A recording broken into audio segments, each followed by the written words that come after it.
দিবসের প্রতি কি বার্তা থাকবে? আজ 15ই আগস্ট ইন্ডিপেন্ডেন্স ডে।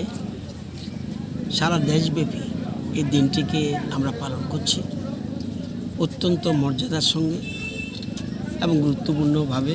আমরা এই দিনটিকে সবাই মিলে কোটি কোটি ভারতবাসী পালন করছি। এবং আপনারা জানেন যে 1947 আমাদের দেশ স্বাধীন হয়েছে। অসংখ্য মানুষের এবং শহীদদের বলিদানের মাধ্যমে আমরা দেশ স্বাধীনতা পেয়েছি। স্বাধীনতা পাওয়া যেমন কঠিন, এর থেকে বেশি কঠিন তাকে ধরে রাখা।